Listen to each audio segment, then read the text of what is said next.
student. Hope so all of you are fine. Today we will discuss about ribosomes. तो basically ribosome क्या होते हैं? Ribosome ये tiny granular structures होते हैं, टीनी ग्रैनुलर स्ट्रक्चर, यानी कि जिस तरीके से एक अगर मैं कहूँ कि गंदम का दाना होता है, उसी तरीके से इनका एक स्ट्रक्चर होता है, टीनी ग्रैनुल, छोटे ग्रैनुल दाने की मारिद का इनका स्ट्रक्चर होता है। और बेसिकली ये दो जगहों पे पाए जाते हैं, यानी कि इनकी जो प्लेस है सेल के अंदर वो दो जगहों पे होती है। या तो ये साइटोप्लाज्म के अंदर फ्रीली डिस्पर्स होंगे, साइटोप्लाज्म में फ्रीली डिस्पर्स होते हैं, यानी कि फ्रीली फ्लोटिंग या फ्रीली डिस्पर्स होते हैं, ठीक है, ऊपर तैर होते हैं साइटोप्लाज्म के अंदर राइबोसोम जो हैं। और दूसरी जगह जो इनकी है वो है इंडोप्लाज्मिक रेटिकुलम होते हैं, इंडोप्लाज्मिक रेटिकुलम। इंडोप्लाज्मिक रेटिकुलम की दो टाइप्स हैं, उनमें एक होती है रफ इंडोप्लाज्मिक और एक होती है स्मूथ इंडोप्लाज्मिक। तो ये क्या करते हैं कि रफ इंडोप्लाज्मिक रेटिकुलम के अंदर, रफ इंडोप्लाज्मिक रेटिकुलम के अंदर ये ऊपर ये पाए जाते हैं राइबोसोम्स। तो बेसिकली अगर मैं बात करूं यूकेरियोटिक सेल की, तो ये प्रोकैरियोटिक और यूकेरियोटिक दोनों सेल में पाए जाते हैं, ये प्रोकैरियोटिक और यूकेरियोटिक सेल्स दोनों में। अब यूकेरियोटिक सेल तो ठीक है, अब प्रोकैरियोटिक सेल में चूंकि इनके जो है अब बाहर जो है राइबोसोम के बाहर कोई मेम्ब्रेन नहीं होती, तो ये without the membrane bound organelles है। तो इसी वजह से मेम्ब्रेन ना होने की वजह से ये राइबोसोम जो है ये प्रोकैरियोटिक सेल में भी पाए जाते हैं, यानी कि प्रोकैरियोटिक ऑर्गेनिज्म में भी पाए जाते हैं।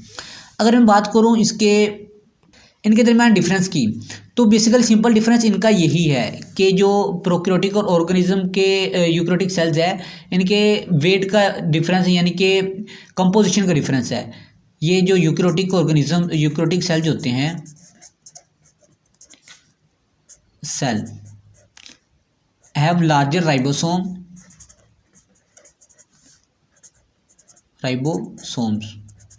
देन किसकी निस्बत? प्रोकैरियोटिक सेल्स की,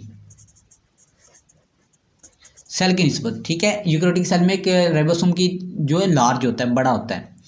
अगर हम इसकी राइबोसोम की मैं कंपोजिशन की बात करूं, तो बेसिकली राइबोसोम जो है ये प्रोटीन और राइबोसोमल आरएनए से मिलकर बने होते हैं, प्रोटीन और राइबोसोम का आर छोटा और आरएनए वो कैपिटल, ठीक है। राइबोसोमल आरएनए से ये मिलकर बने होते हैं राइबोसोम जो है। अगर मैं बात करूँ ये कहाँ पे बनते हैं, तो ये बेसिकली न्यूक्लियस के अंदर बनते हैं। न्यूक्लियस के अंदर जो राइबोसोम की फॉर्मेशन है वो न्यूक्लियस के अंदर होती है, न्यूक्लियोलाई ये करते हैं राइबोसोम की फॉर्मेशन। तो इसका बेसिकली फंक्शन की अगर मैं बात करूँ राइबोसोम्स के फंक्शंस की, तो बेसिकली राइबोसोम का जो मेन और अहम फंक्शन है वो है प्रोटीन सिंथेसिस। अगर हम इनके फंक्शंस की बात करें तो इनका मेन और अहम फंक्शन है वो है प्रोटीन सिंथेसिस।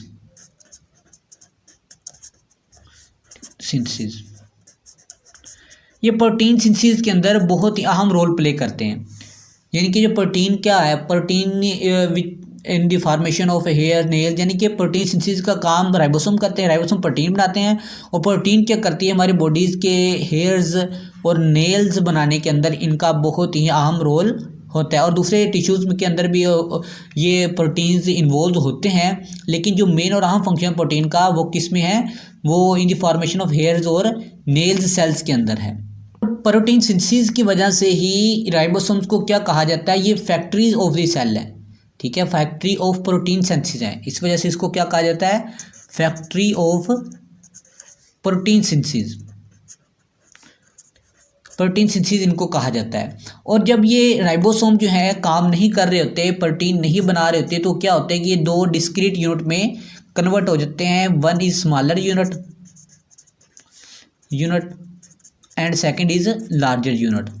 दो डिस्क्रीट यूनिट में एक यूनिट बड़ा होता है और एक यूनिट छोटा होता है, उनमें ये आपस में डिवाइड हो जाते हैं। तो ये बेसिकली हमारा ribosome today lecture. Okay, thank you.